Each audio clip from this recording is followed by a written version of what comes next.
Bom dia, irmãs e irmãos. Vamos dar início à nossa aula, fazendo uma oração. Ó Deus, somos gratos, Senhor, por esse dia de podermos congregar, de podermos nos assentar aos Teus pés também para ouvir a Tua palavra, para aprendermos de Ti, Senhor, para a nossa própria edificação, para o alimento do Teu rebanho e também para a Tua glória acima de tudo, Senhor. Que a Tua palavra fale profundamente aos nossos corações. Dá-nos ouvidos de ouvir e também tranquilidade nesse ambiente para que tenhamos atenção a tudo o que for falado, tanto agora quanto no culto, na sequência. Assim te pedimos, Senhor, em nome de Jesus. Amém, Pai. Amém. Queridos, nós estamos então, como os irmãos sabem, continuando a parte ainda do amor, o amor do marido. Aqui já é a terceira parte desse subtema, né? Avançando, Mar. Continuamos no estudo do livro? Avançou? Tá. Continuamos aqui no livro, né? Então, como os irmãos sabem, estamos no capítulo 6 ainda. Hoje terminamos o capítulo 6, o amor do marido. Eu tenho uma boa notícia para as irmãs. Depois disso nós vamos estudar sobre 1 Pedro 3,7, tá? Continua falando para os maridos, tá bom? Então vamos lá, avançando. O que nós já vimos até hoje? A última aula nós vimos, em primeiro lugar, a responsabilidade do marido é a maior responsabilidade dentro do lar. Segundo Efésios 5:23 e 5:25, ele recebe a ordem de ser o salvador. Versículo 23, ele é o salvador do corpo, ele é o cabeça da mulher e, por assim dizer, então ele é o representante e o principal responsável pelo bem-estar da esposa e da família, por ser o cabeça federal, representante diante de Deus do seu lar, é o homem, é o marido, ok? Avançando. Então, a maior responsabilidade do marido cristão, cabeça e representante de sua casa diante de Deus, é entender, presta atenção, maridos, entender, aprender e praticar. Quando você entende, nem sempre você aprende. Porque aprender é alguma coisa que você guarda no seu coração. Entendimento, você tem um primeiro contato com um assunto que você estuda. Quando você estuda, você compreende aquilo, mas você precisa armazenar, por assim dizer. Você entende aquilo, mas você também tem que aprender no sentido de guardar para você, no seu coração. Em terceiro lugar, não só guardar no coração, mas praticar, colocar em prática tudo que você aprendeu sobre o amor que Cristo, cabeça da igreja, exerce por ela. Então é isso que nós vimos na última aula. Avançando. Em segundo lugar, vimos também que a natureza do amor do marido não é eros, que é o amor erótico, lembram-se, o amor de atração física, não é esse, apesar de que ele existe no casamento cristão. E também não é o filéu, que é o amor de amizade, o amor de relacionamento amigável, né, por assim dizer, né? Também não é filéu, mas é o amor ágape. Esse amor aqui que o marido é chamado a amar a sua igreja, é o amor ágape, tá? É o amor de Deus, e ele é independente dos méritos da esposa e independente das emoções do marido. Olha só, ele não está dependente do homem, ele não está dependente de nós. Esse amor é como se ele tivesse vida própria, por assim dizer. Ele é um amor gerado no Espírito Santo. Olha aqui, é gerado apenas pelo Espírito Santo, ok? Avançando. Depois dessa breve recapitulação, avançando. Vamos lá, hoje nós vamos estudar as bases do amor, as bases desse amor, que é o amor que você vai encontrar nas Escrituras, não só referindo-se ao marido. Veja, Efésios 5:25 é o texto base de hoje, e mais uma vez somos chamados, maridos, amai vossa mulher, como também Cristo amou a igreja, e a si mesmo se entregou por ela. Vejam, então aqui é um chamado para os maridos, ok? Amai, tá? Agora, Tito 2,4 também tem o mesmo termo, a fim de instruírem as jovens recém-casadas a amarem ao marido e seus filhos. Para quem Paulo está falando aqui em Tito? Para as mulheres.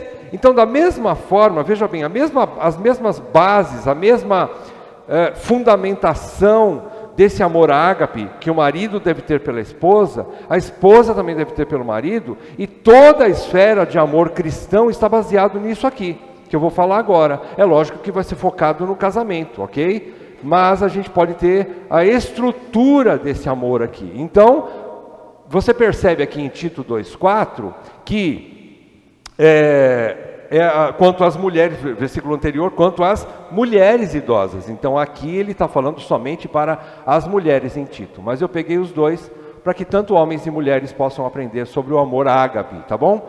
Então, recapitulando, o amor eros se baseia na atração física, nas formas do corpo, no visual que produz encanto. Nós nunca vamos desprezar a aparência física, não é isso que eu quero dizer. Que a mulher pode ser relaxada porque ela é cristã. Não, ela tem que se cuidar. A formosura da mulher cristã está ligada ao temor de Deus. Não estamos falando de uma mulher sensual, mas estamos falando de uma mulher que se cuida. Ela é uma mulher elegante, porém casta, porém equilibrada, modesta no seu vestir, nos seus trajes. Mas ela se cuida. Não tem problema nenhum quanto a isso, ok? Mas o amor eros, né, se baseia nessa atração física, nas formas físicas, e, pode passar mais uma vez, o amor filéu também, o outro que nós estudamos vez passada, que é o amor que está fundamentado na amizade, no jeito de ser, no temperamento, na maneira de viver. Às vezes a gente se encanta com a mulher, não é? Com a nossa namorada, noiva e posteriormente esposa, por conta de ela ser muito, muito inteligente, muito sábia. Isso também nos atrai, com certeza. E o jeito de ser dela faz parte também de uma parte daquilo que nós vamos analisar para também saber se é a mulher que eu devo me casar ou não, que eu quero passar o resto da minha vida com ela. Então existe também essa possibilidade de analisar o amor filial. Mas, passando, ambos se desvanecem e acabam com o tempo. Ou podem sofrer mudanças devido à nossa fragilidade humana. O que eu quero dizer com isso, quanto à fragilidade humana, que ela pode sofrer mudanças? Por exemplo, a mulher ela não vai ter a mesma disposição o tempo todo. Estou falando para os homens, né? A mulher não vai ser sempre aquela mulher alegre e feliz, como era quando tinha 18, 20, 25 anos. Com a idade, todo esse ânimo vai se desvanecendo. E também no sentido físico, como diz o Augusto Nicodemos, né? A gravidade coopera para a queda de todas as coisas. Então nem tudo vai ficar no seu lugar depois dos 35 ou 40 anos de idade. Por mais que você faça exercício físico, você pode fazer um monte de plástica, mas nada original, né? Nada original. Originalmente falando, tudo cai. Tudo vai se perdendo com o tempo. Então, ambos se desvanecem, né? Então, o amor ágape é o amor que nós somos chamados a amar a nossa esposa, e a esposa chamada a amar o seu marido. Esse amor ágape se baseia em fundamentos muito mais sólidos, estáveis e duradouros. Vamos avançar então e vamos analisar as bases do amor. Primeira base, primeiro fundamento, o Dr. Augusto sugere 2 fundamentos. Tá? 2 bases, 2 alicerces para o amor ágape. O primeiro deles é o próprio casamento. Ou seja, o compromisso mútuo do marido e da esposa, mútuo, tá? Lógico, tanto de um lado daqui para lá, como de lá para cá. Tanto eu com minha esposa, como minha esposa comigo. Esse compromisso mútuo diante de Deus e dos homens funciona como uma base firme sobre a qual o amor pode crescer e desenvolver-se. Vamos pensar um pouquinho. O que o Dr. Augusto e a professora Minka estão querendo nos ensinar é o seguinte: quando nós fazemos um compromisso, por isso que nós não reconhecemos aquela coisa de, eu vou juntar os trapinhos e vou morar com ela, vou morar com ele, sem nenhum compromisso firmado diante dos homens e diante de Deus.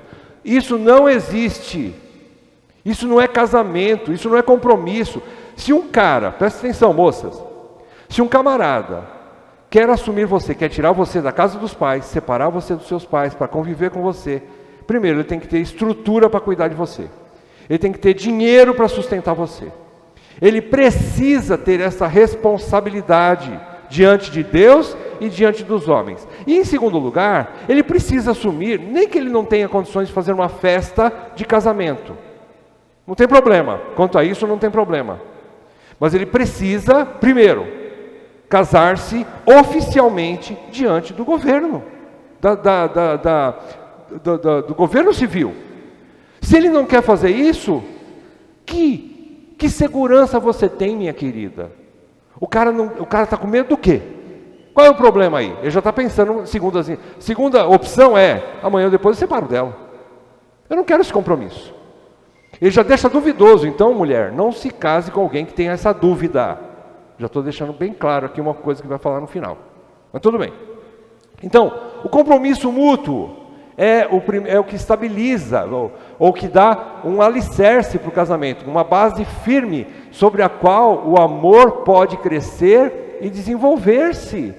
É saber que eu me liguei com essa, eu tirei ela, a minha esposa, da casa dos seus pais, para me comprometer com ela e cuidar dela até que eu morra. Até que Deus, separe um do outro pela morte, tá bom? Não por qualquer outra coisa, mas pela morte. Eu preciso ter esse compromisso. Isso é para homens, não é para moleques, nem meninos. Isso é para homens. Quando eu quero dizer isso, eu não estou dizendo somente questão de idade, porque tem muitos jovens que são responsáveis, que querem fazer isso, que assumiram essa responsabilidade. E eu louvo a Deus pela vida desses rapazes. Já são gente que está amadurecendo como homem. E isso é bom. Na sequência, pode passar. Se o casamento depender do amor do marido pela esposa, ou vice-versa, vai acabar. Mas, se o amor do marido estiver enraizado e firmado no fato de que está casado, o marido está casado com ela, com aquela mulher, comprometido com ela e por ela, vocês se lembram que Cristo nos chama a amar a nossa esposa e a nos entregarmos por ela, vocês se lembram disso? Pois é, aqui está oculto, eu me comprometo com ela e por ela, eu me coloco na frente, eu faço ao contrário daquilo que Adão fez com Eva. O que Adão fez com Eva quando Deus veio e foi repreendê-los quanto ao pecado cometido? Ele chegou no marido e falou, o que aconteceu aí? Ele falou, não, foi a mulher que o Senhor me deu. Essa não é a postura do homem cristão. Transferir para a mulher, colocar tudo em cima da mulher. Não. Tem que fazer que nem Cristo fez pela igreja. Em vez de ser como Adão, nós temos que ser como Cristo. O que Cristo fez com a igreja? Ela pecou, eu não. Mas eu assumo. Jogue sobre mim toda a responsabilidade, toda a morte que seria para ela, eu assumo. Eu assumo. O marido deve assumir. Como um homem. Então ele está comprometido com ela e por ela, que ela é a esposa que Deus lhe deu. Se a gente não tem convicção disso, irmão, que a mulher que eu tenho hoje, apesar de tudo que acontece, às vezes dificuldades no nosso relacionamento, mas são normais, são administráveis as dificuldades que a gente tem. Se a gente não tem essa convicção que foi Deus que me deu a minha esposa, onde eu estou pondo o meu casamento? Qual segurança eu vou transferir para ela? Vou dar para minha esposa? Para os meus filhos? Eu tenho que ter a convicção, sim, foi Deus que me deu essa mulher. Sabe aquela história que muitas igrejas infelizmente têm agora, existe uma tal de profecia, onde é um profeta ou uma profetisa, entre aspas, porque não existe, Isso é falácia, é heresia, mulher profetizando nesse sentido. E chega e fala assim, olha, não é com essa mulher que você está casado que você tem que continuar. Divorcie-se dela, porque eu sei que Deus está preparando uma outra varoa para você. Vocês já ouviram falar isso? Tem muito por aí. Tem muito por aí, infelizmente. Isso é loucura. Isso é pecado. Então, Deus me deu essa mulher. Seu amor vai crescer e amadurecer. É por causa desse compromisso que eu tenho com a minha esposa, diante de Deus e diante dos homens. Diante dos homens também quero dizer, sim, a família dela, os pais dela. De alguma forma, eu devo essa responsabilidade de cuidar dela melhor, se possível, do que ela tinha na casa dos pais. Ou eu tenho que fazer o melhor que eu posso. Entender que ela é o meu primeiro ministério. Todo homem, marido, tem um ministério. E o seu ministério principal não é cuidar de filhos, não é cuidar de empresa, não é pagar as contas, não é arrecadar bens, juntar bens. e nem servir a igreja, mas o primeiro grande ministério de todo homem casado é a esposa. Ela é minha primeira igreja. Eu preciso entender isso. Então, embora o amor seja importante no casamento, não é o amor que faz o casamento. Aí a gente vai perguntar, puxa, mas a gente casa sem amor? Não, não é que casa sem amor. Você casa com um amor que é muito pequenininho, muito limitado, e é bem carnal, é lógico. Você casa por alguma atração que você tem por ela, por causa do eros, por causa do filéu, e um pouquinho do ágape, muito pouquinho, porque você é cristão, claro, estou falando cristão. Aí você casa com ela, mas isso precisa se desenvolver. E você vai perceber que todas essas outras facetas do amor, tipo o eros e o filéu, elas vão se perdendo com o tempo. Mas o amor ágape vai crescendo. E este é o amor que vai sustentar o casamento. Desculpa. É o casamento que vai fazer com que esse amor cresça. É o casamento, é o compromisso que eu tenho com Deus. Ok? Faz com que o casamento que faz o verdadeiro amor, um amor pleno, estável e maduro. Maduro. Maridos e mulheres precisam aprender, diante das circunstâncias da vida, que eu sei que o casamento não é fácil. Nós somos duas pessoas difíceis, dois pecadores miseráveis, insuportáveis, tanto marido como esposa. Nós somos assim, estamos sendo trabalhados ainda por Deus, estamos num processo, mas eu não posso ficar ameaçando a vida inteira a minha esposa e dizendo assim, olha, se você não mudar, eu vou separar de você, hein? Eu vou me separar de você, hein? Parem com isso, irmãos, em nome de Jesus. E você também, mulher, pare com isso em nome de Jesus. Ou você não acredita em nada disso aqui que eu falei? Não foi Deus que te deu teu marido? Não foi Deus que te deu tua esposa? Você não fez um compromisso diante de Deus e dos homens? Você não tem esse compromisso guardado no seu coração com uma aliança até que a morte o separe? Então por que você casou? Você tinha que ter visto isso antes. Agora é assumir e ponto final.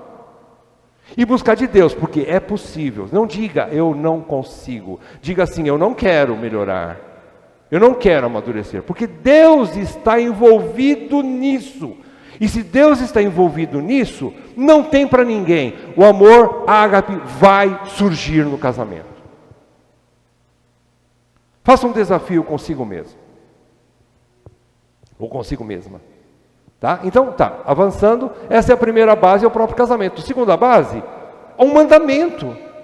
Há um mandamento aqui no versículo 23, versículo 25, não é? Avançando. O amor requerido por Paulo aos maridos encontra apoio e força no próprio mandamento. Avança. Olha só, o apóstolo usa um imperativo aqui. Maridos, amai. Você percebeu no versículo 25 aí? Efésios 5, 25, é uma ordem, não é uma sugestão. Paulo não está falando assim, olha, eu acho bom que você aprenda a amar a sua esposa como Cristo amou a igreja. Eu sugiro para você, se der, você tenta amar a sua esposa como Cristo amou a igreja. Não, ele não está falando isso. Ele está dando uma ordem. Ele está dando uma ordem, é um imperativo. Ame a sua esposa como Cristo amou a igreja.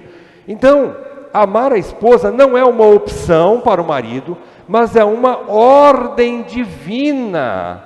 E deixar de fazê-lo é desobedecer a Deus. Se você não quer esse compromisso, não se case. Mas uma vez que você se casou, saiba disso. Primeiro, que você tem um compromisso diante de Deus e dos homens. Segundo, que você tem uma ordem a ser obedecida. É amar a sua esposa desse jeito aqui. Não é meia boca. Mas é buscar, conhecer. Lembra-se que eu falei para você? Entender, aprender e praticar este amor ágape. Este amor como Cristo amou a igreja. Não é fácil. E eu vou dizer mais para você, mais ainda. Não é que é difícil. É impossível sem o Espírito Santo. Olha lá. Há épocas em que o marido se sente perdidamente apaixonado por ela. Isso às vezes acontece mesmo na velhice, sabia? Você sabia que o velho não está morto ainda? Então, às vezes, ainda acontece paixão, acontece aqueles momentos de enlevo, né? Quando o Espírito Santo mostra, puxa, que graça ter uma mulher como essa. E ela ainda está bonita aos meus olhos, Senhor, obrigado. E ela às vezes fala para mim, ai que bom. Ao mesmo tanto que a gente vai desvanecendo como na beleza, os maridos vão ficando cada vez mais cegos, né? E enxerga menos, e aí começa a ver coisas que não existem. Ai que beleza, mas a beleza não está lá. Mas existe a beleza, ainda existe, Deus é poderoso para fazer isso. Mas tem épocas que o marido mal suporta a esposa. Também é uma realidade, nós não podemos fugir disso. E não pensa que é só o marido, pensa que a esposa suporta você o tempo todo. Não é fácil aturar você, meu irmão.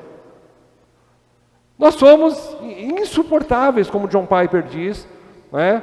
Junto com sua esposa, ele escreve um livro, Casamento Temporário, e ele fala sobre isso. Nós dois, ele fala ele e a esposa, ele escreve junto com a esposa esse livro, ele fala, nós somos pessoas insuportáveis. Então, se são insuportáveis, só Cristo mesmo, só a graça para poder fazer com que a gente suporte um ao outro. Mas essa é a questão, você é crente ou não é? Se foi salvo pela graça, a graça está em você. Essa é a questão. Então o mandamento de amar funciona como um estabilizador para o marido crente durante os períodos de depressão e oscilação. Vão ocorrer esses períodos de oscilação em que o amor, mesmo o ágape, ele começa a ficar um pouco enfraquecido, oscilante, instável, por causa da nossa natureza, tanto do homem como da mulher. Isso é normal, gente, a gente precisa conviver com isso. Não vá para o casamento esperando que vai ser um mar de rosas, porque não vai. E Deus ama a verdade no íntimo, nós precisamos falar a verdade. O casamento é um relacionamento entre dois pecadores que vão se amar e se afrontar durante a caminhada inúmeras vezes. Mas não é o amor que vai prevalecer em algumas circunstâncias e muito menos o ódio. Mas o que vai prevalecer é o compromisso. É o compromisso. É o mandamento. Eu tenho que amar a minha esposa por causa do meu Senhor. Eu tenho que amar o meu marido por causa do meu Senhor. O compromisso que eu fiz de casar-me com esse homem, casar-me com essa mulher, acima de tudo, foi com o meu Deus. Foi com o meu Senhor. E por causa dele, para a glória dele, eu vou fazer de tudo para manter esse casamento vivo. Eu vou fazer de tudo para que isso continue. E cada vez melhor. Eu vou me esmerar por isso. Avançando. Então a obediência do marido a Cristo e sua consciência para com a ordem de seu Salvador e Senhor o levam a exercer o amor ágape, mesmo quando seus sentimentos estão abalados. E agora eu pergunto para você, é fácil você captar essa mensagem? Ó grande mestre, como diz o... Você capta essa mensagem, traz para o seu coração e fala assim, deixa comigo. Não, você não pode fazer isso. Você tem que falar assim, Senhor, dá-me graça. Tem que ser que nem o povo no deserto. Depois de ver o decálogo, os 10 mandamentos, o povo não devia falar o que eles falaram. Deixa, Senhor, nós vamos cumprir tudo o que dissestes. Nós devíamos falar assim, o povo deveria falar assim, Senhor, dá-nos graça, porque nós não vamos conseguir fazer tudo isso aqui não. Nós não temos essa capacidade. Então, avançando,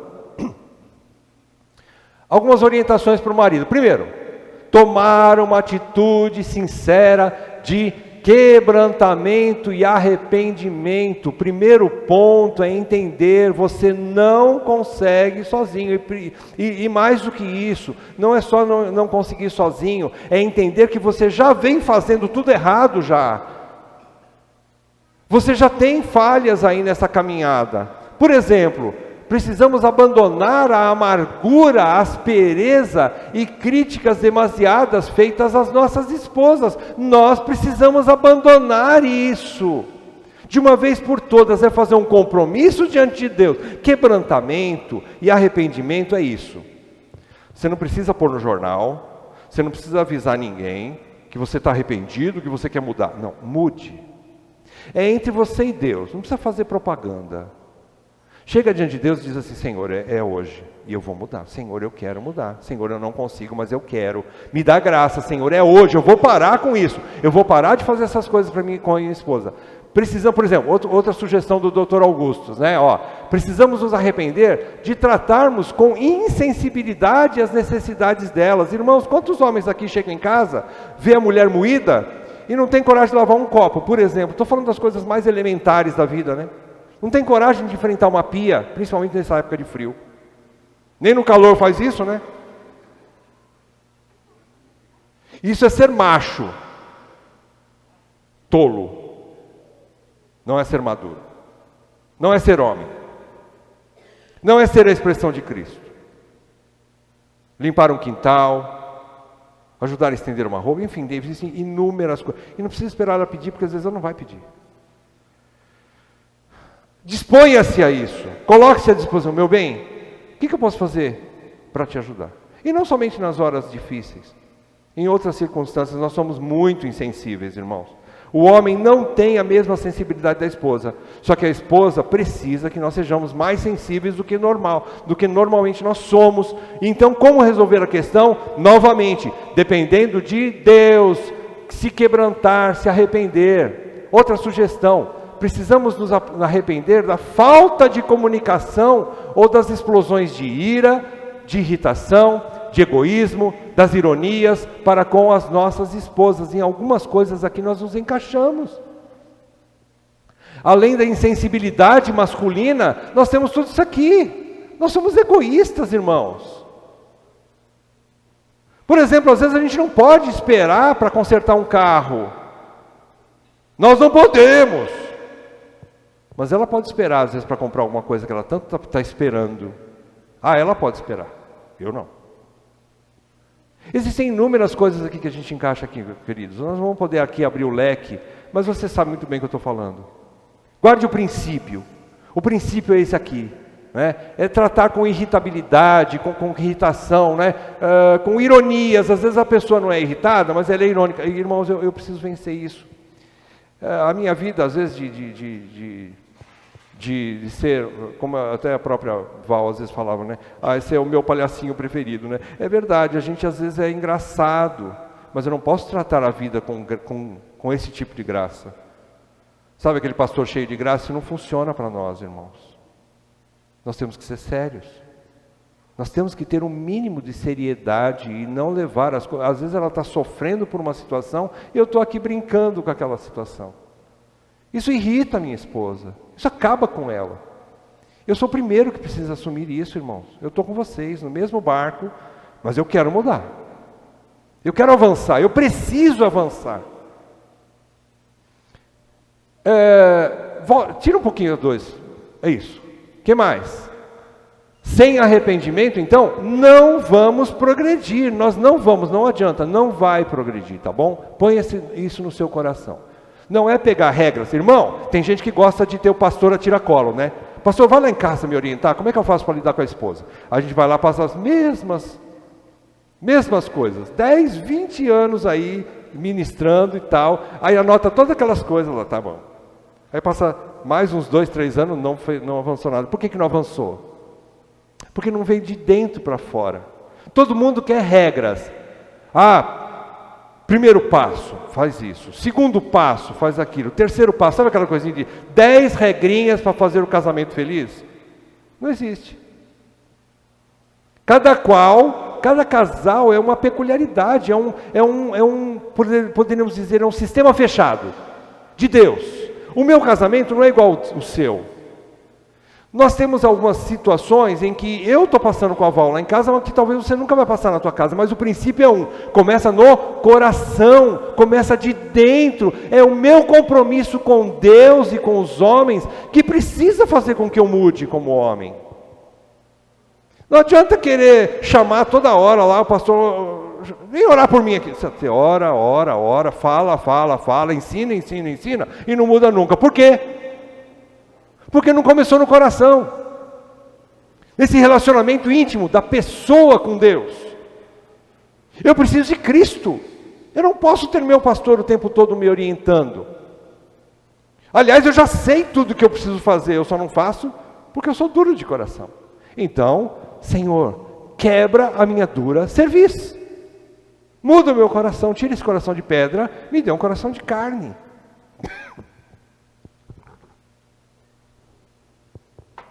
Agora sim, pode pôr os dois. Em segundo lugar, procurar nos encher do Espírito Santo. Perceberam? Primeiro, um esvaziamento. Arrependimento aqui é esvaziar-se de si. Esvaziar-se do eu. Primeiro ponto, nada, até um copo, você sabe isso na física, né? É impossível dois corpos ocuparem o mesmo espaço ao mesmo tempo, certo? Espiritualmente, mais ou menos é assim também. É impossível você permanecer cheio de si mesmo, egoísta, como você sendo o centro de todas as coisas, e querer que o Espírito Santo te encha. Ele não vai encher, você já está cheio. Você já está cheio. Primeiro, quebranta e esvazia. Segundo, procurar nos encher do Espírito Santo. O marido cristão deve, pela oração e pelo uso dos meios de graça, que eu já falei várias vezes, não vou falar de novo, buscar a plenitude do Espírito e depender dele para expressar dia a dia, não é só de vez em quando, tá? Dia a dia, todos os dias, seu amor por ela, pela esposa. O amor ágape é... Você acredita que o amor ágape é fruto do Espírito? Eu acredito. Por isso eu creio que eu tenho ele aqui. Talvez eu esteja usando, ou aplicando ele em minha vida, ou desenvolvendo esse amor. Mas ele está aqui, por causa do Espírito Santo, que Deus me deu. Ok? Terceiro, gastar tempo com ela. Ela não é sua empregada, como eu já falei. Às vezes a gente vê a casa ali toda em desordem, é mais fácil cobrar do que arregaçar as mangas e ajudar a esposa, né? É mais fácil cobrar dela. Por que você não fez isso? Por que você não fez aquilo? Por que isso aqui está sujo? Por que queimou o feijão? Por que não sei o quê? A gente tem essa facilidade de cobrar, mas não de ajudar. Então, nós precisamos, aqui não é só coisas boas, tá? Gastar tempo com ela e ter atividades comuns que deem prazer a ela e não só a você. Não estou falando só das coisas boas. Por exemplo, às vezes ela gosta de ir no shopping. Alguns aqui não gostam muito. Nem vou me colocar nessa posição. Alguns não, mas ela precisa. Ela precisa entender, eu preciso entender que ela precisa disso. Então eu vou me esforçar. Agora isso só vai ser possível se eu estiver cheio do Espírito, porque eu preciso vencer o meu eu. Agora eu só vou estar cheio do Espírito se eu me esvaziar do meu eu. Perceberam aí a sequência? Precisa ser assim, não tem outro remédio. Cristão, marido cristão, não tem outro remédio para mim e para você, ok? É só essa dependência do Espírito Santo. E se você não estiver afim de ter esse compromisso com a sua esposa, não se case. Agora que você já está casado, você vai ter que aprender. Vai ter que aprender. Eu não estou falando pela força do homem, eu não sou nada, eu não consigo inculcar isso na cabeça de vocês. Mas eu rogo a Deus que a todos nós, maridos, Deus quebre a nossa dura cerviz e nos faça homens e deixar de ser moleques como dentro de casa. Chegou a hora, meus queridos, há um tempo atrás eu já havia dito alguma coisa semelhante. Deus está separando os homens dos meninos. Já começou. E a coisa não vai parar. Nós precisamos da igreja de homens maduros, cheios do Espírito e que cuidem da sua primeira igreja. Qual é a primeira igreja? Recapitulando, é a esposa. Então, gastar tempo com ela, tá? E não só que dê prazer a ela e não só você. Ela tem afetos, emoções, sentimentos e uma alma que precisa ser cuidada. E é você que tem que cuidar. Não é o teu presbítero, não é o seu diácono, não é o seu pastor, não é a irmã mais velha da igreja. Você gosta de transferir, né? Mas não é. É você, homem, marido, que tem que cuidar dela. Porque você é o salvador e cabeça dela, não é o teu pastor. Muito bem, avançando. Encerrando, para a gente recapitular, para a gente deixar gravado. Para se obter um casamento sólido, filhos ajustados, o casal, primeiro, precisa de esvaziamento de si mesmo. Segundo, precisa de enchimento do Espírito Santo. Terceiro, precisa de papéis assumidos. Para um pouquinho. O que significa papéis assumidos? Agora chegou uma hora da gente poder tratar de um assunto importante. Papéis assumidos significa que marido, sendo cabeça do lar, também é o provedor do lar principal.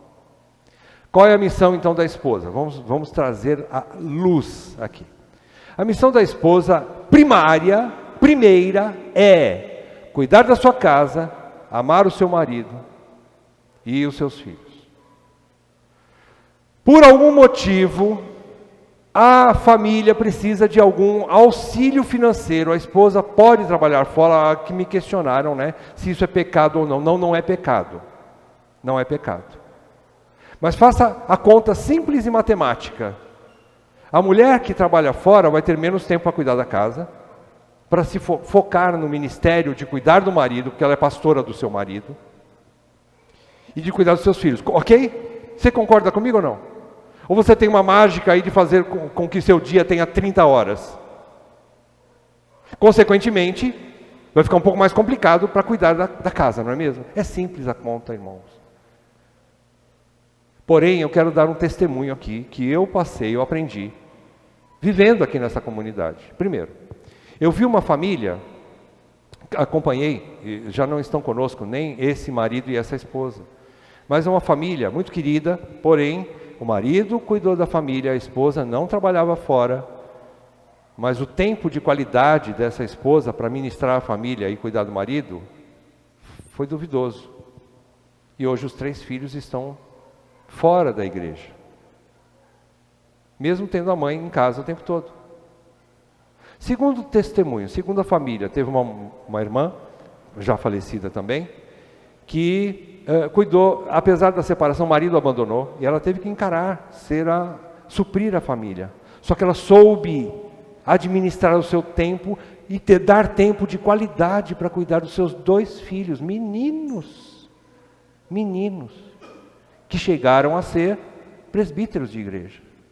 Cristãos que são, hoje eu vejo, tiro o chapéu para eles, são queridos irmãos, criados por uma mãe sozinha.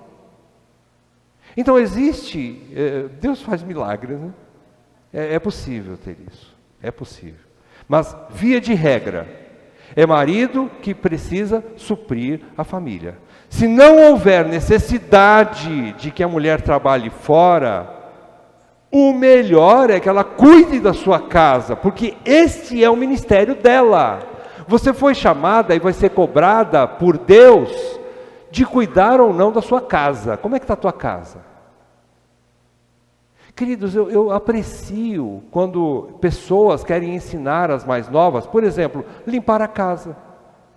Eu aprecio, porque esse é o ministério feminino.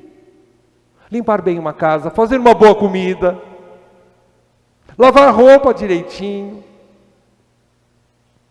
Eu acho isso precioso, irmãos.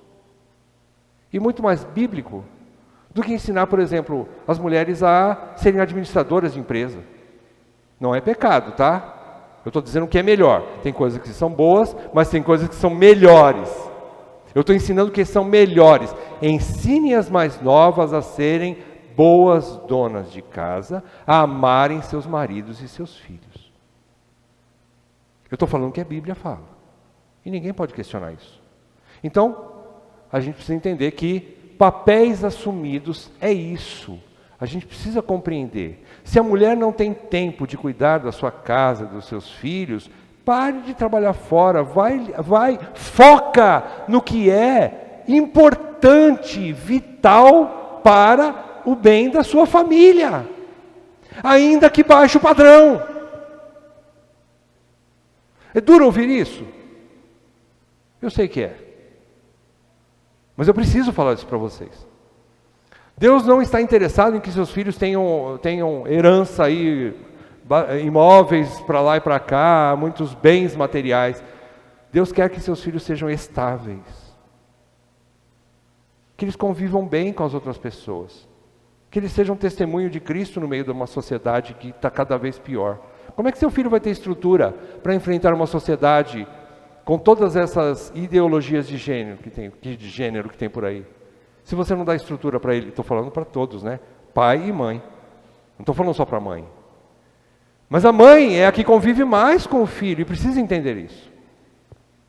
Então, quarta, precisa de tempo juntos. O casal precisa desse tempo juntos. Nós precisamos, como o doutor Augusto fala também nesse final, ele disse que nós precisamos reavivar o romance dentro do lar. Ok? E por último, avança. Olha o que esses dois falam para a gente, presta atenção. Quando os jovens nos fazem a pergunta clássica, com quem devo me casar? Olha que pergunta, né? Procurar o pastor para perguntar isso aqui. Senhor, tem misericórdia de nós pastores, né? Respondemos sempre alguma coisa como, primeiro, alguém que seja fiel ao Senhor Jesus, se não, descarta. Segundo, que tenha a aprovação de seus pais. Seus pais conhecem o fulaninho? Ou a fulaninha? Conhece não só assim de, eu já ouvi falar dele. Não, tem que ter a aprovação do seu pai, da sua mãe. Tanto aquele que vai casar, como aquele, nos dois lados, né? Precisa ter a aprovação dos pais. Se não, descarta. Terceiro, alguém com quem você tenha afinidades e por quem se sinta atraído ou atraída. Sim, existe o espaço da atração física, da atração emocional, do relacionamento de amizade com aquela pessoa. Isso pode ser cultivado durante um período pré-casamento, né? Isso deve ser vamos dizer assim, como se fosse um ET, né? Você precisa estudar o cara, você precisa estudar o camarada. Conheça o camarada, conheça melhor o camarada. Né? Ou a camarada, né? Do outro lado também. Conheça, estude o camarada. Por último, e também alguém que você possa amar até que a morte o separe. Não se case levando uma carta na manga, o divórcio. Não, o crente não faz isso. Ele tem que se casar. Convencido de que eu vou ficar com ela, eu vou ficar com ele, até que a morte nos separe. Se eu for com dúvida, não vá. Se você tiver dúvida, não entre nessa. Amadureça isso na sua mente. Ok? Nós começamos um pouquinho mais tarde e eu vou ter que encerrar agora. Vamos fazer uma oração? Ó Deus, nós te agradecemos, Senhor, porque nós não estamos sem um referencial da Tua Palavra para nos orientar a respeito do casamento. Nós estamos bem orientados, bem informados e instruídos e capacitados a termos um casamento estável e feliz, segundo o Teu coração, para a Tua glória. Senhor, nós precisamos de arrependimento. Especialmente nós, homens, precisamos de um profundo arrependimento. Para o bem das nossas famílias, do nosso casamento e também da Tua igreja. Senhor, não nos deixe darmos mau testemunhos como homens que ainda são meninos. Senhor, nós somos homens e precisamos dar bom testemunho para os nossos filhos, para a nossa esposa, para aqueles que estão ao nosso redor. Leva-nos a um quebrantamento e encha-nos do Teu Espírito para que possamos amadurecer como maridos e como pais. É o que eu te peço em nome de Jesus. Amém, Pai. Amém.